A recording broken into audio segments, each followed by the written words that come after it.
Assalamualaikum warahmatullahi wabarakatuh. Perkenalkan, nama saya Febriana, mahasiswi Agribisnis Universitas Trunojoyo Madura NIM 31. Di sini saya akan mengajak kalian semua untuk belajar bersama. Mari ikuti saya di video kali ini dan jangan lupa like, subscribe, dan komen ya guys di bawah komentar ini. Yuk ikutin. Baik, kali ini saya akan menjelaskan bagaimana keadaan komoditas padi di saat maraknya pandemi COVID-19. Komoditas padi di Indonesia itu merupakan salah satu komoditas yang penting di Indonesia. Komoditas padi menjadi penting karena produk yang dihasilkan dari komoditas ini menjadi bahan makanan pokok bagi masyarakat Indonesia. Seiring bertambahnya penduduk di Indonesia, produksi padi pun semakin meningkat. Menurut data dari Badan Pusat Statistik atau BPS, sepanjang tahun 2014 hingga 2020, produksi padi tidak pernah mengalami penurunan. Jadi, dari jumlah produksi tersebut, pada tahun 2017 terdapat 5 provinsi di Indonesia dengan jumlah produksi padi tertinggi. 5 provinsi tersebut diantaranya Jawa Timur, Jawa Barat, Jawa Tengah, Sulawesi Selatan, dan Sumatera Utara. Oke, kali ini untuk pokok pembahasannya, yang pertama kondisi exciting, yang kedua peluang ancaman dan dari komoditas dengan adanya wabah COVID-19. Yang ketiga, kebijakan pemerintah terkait komoditas adanya wabah COVID-19. Dan yang keempat, pendapat saya mengenai kebijakan pemerintah dengan adanya wabah COVID-19 tersebut. Kondisi exciting produksi padi di Indonesia. Tidak hanya dari segi produksi saja, komoditas padi ini terus mengalami peningkatan, melainkan dari segi luas panen pun juga mengalami peningkatan. Berdasarkan data dari BPS, dari tahun 2014 hingga tahun 2020 mengalami peningkatan yang cukup signifikan. Pada tahun 2014, luas panen padi seluas 13,7 juta hektar dan meningkat hingga tahun 2020 seluas 15,9 juta hektar. Nah, komoditas padi di Indonesia selalu mengalami peningkatan dari segi produksi dan luas panen, menjadi kebanggaan tersendiri bagi Indonesia. Apresiasi patut diberikan kepada pemerintah, khususnya Kementerian Pertanian, karena berbagai program yang dijalankan demi kemajuan sektor pertanian dalam negeri, terutama komoditas padi ini. Nah, untuk tahun 2019 dengan adanya wabah COVID-19 ini, salah satu Kepala Biro Perencanaan Kementan, yakni Kasdi Subagiono, mengatakan fokus pembangunan sektor pertanian akan menjadi basis pertanian Indonesia untuk periode 2019 hingga 2024. Menurut Kasdi, Indonesia juga mempunyai potensi dalam mengembangkan lahan rawa. Luas lahan rawa nasional mencapai 34,1 hektar, terdiri dari lahan pasang surut yakni 8,9 juta hektar dan lebak 25,2 juta hektar. Nah, untuk target produksi padinya pada tahun 2019 yakni sebesar 84 juta ton. Nah, untuk peluang dan ancaman, yakni yang pertama, pelaksanaan panen raya petani menggunakan masker sebagai alat pelindung. Nah, kenapa begitu? Karena di tengah ancaman wabah virus corona, para petani tetap melaksanakan panen raya seperti biasa. Namun, dalam pelaksanaan panen raya kali ini berbeda dengan situasi dan kondisi sebelumnya. Di saat panen raya, para petani menggunakan masker untuk alat pelindung dari ancaman wabah virus corona sebagai bentuk peningkatan kewaspadaan penularan wabah virus corona. Untuk mewaspadai ancaman penularan virus corona, para petani tak melaksanakan panen raya pada pagi hari, melainkan pada siang hari di saat sinar matahari sudah terasa panas. Pandemi COVID-19 menjadi momentum petani memasarkan komoditas padinya lewat aplikasi.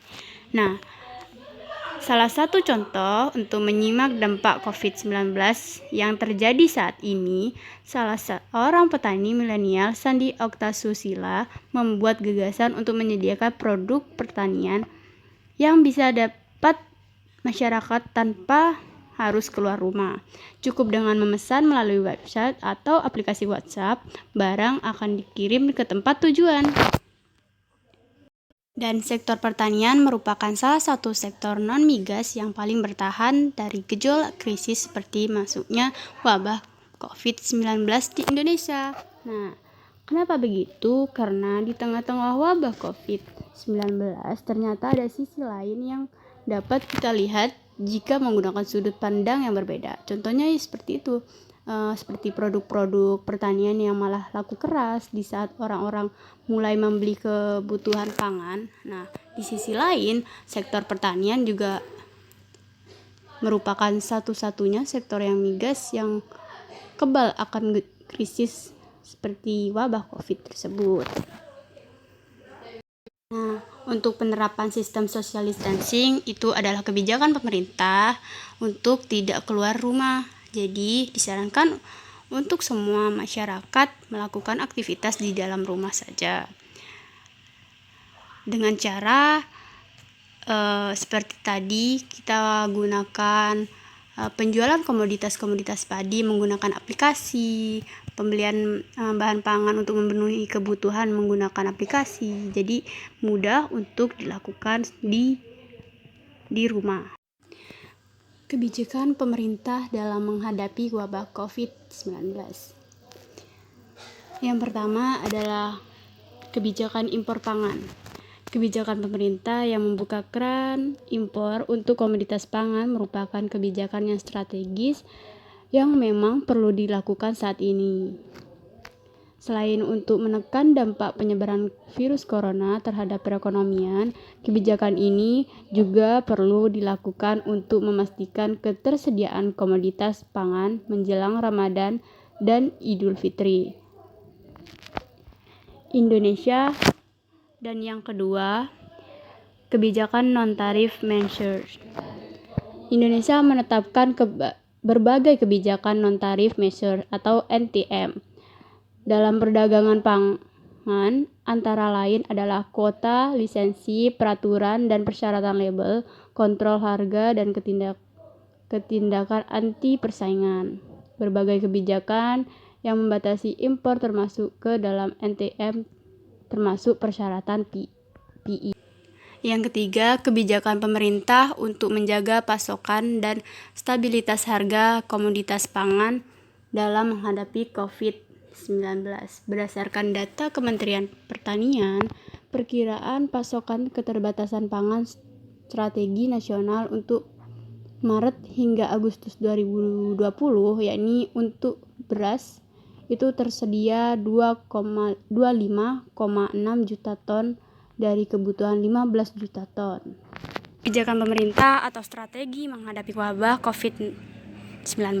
Kementerian Pertanian sendiri telah mengeluarkan surat edaran Sekjen Kementerian Pertanian nomor 1056/SE/10/03/2020 tentang strategi dalam pencegahan dan perlindungan COVID-19.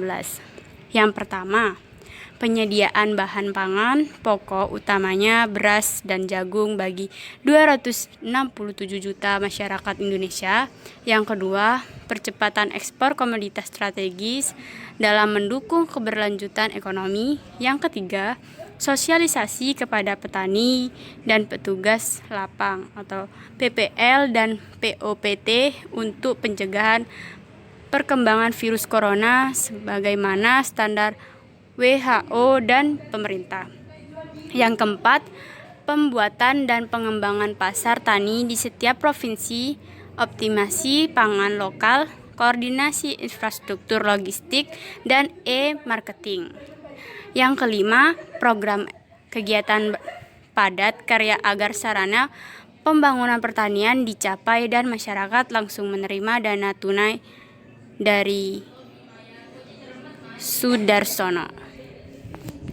Baik, untuk pendapat mengenai kebijakan pemerintah untuk menangani adanya wabah virus corona, yang pertama, itu pemerintah juga harus lebih transparan dalam menginformasikan kepada publik terkait stok pangannya. Jadi dengan adanya transparan pemberitahuan seperti itu mengurangi kepanikan pada masyarakat agar tidak terlalu panik menghadapi wabah COVID-19 ini. Terus yang kedua, pemerintah juga dapat mengoptimalkan pengawasan terhadap aturan pembatasan pembelian kebutuhan bahan pokok. Nah, untuk membatasi pembelian bahan pokok itu agar meminimalisir stok yang ada untuk tahun 2020 ini. Dan yang ketiga, adanya penyuluhan lebih lanjut untuk mengurangi penyebaran wabah COVID-19 kepada seluruh wilayah dan memberikan subsidi pupuk dan lain-lainnya. Baik, sekian dari paparan saya. Semoga apa yang saya berikan informasinya bermanfaat bagi semua.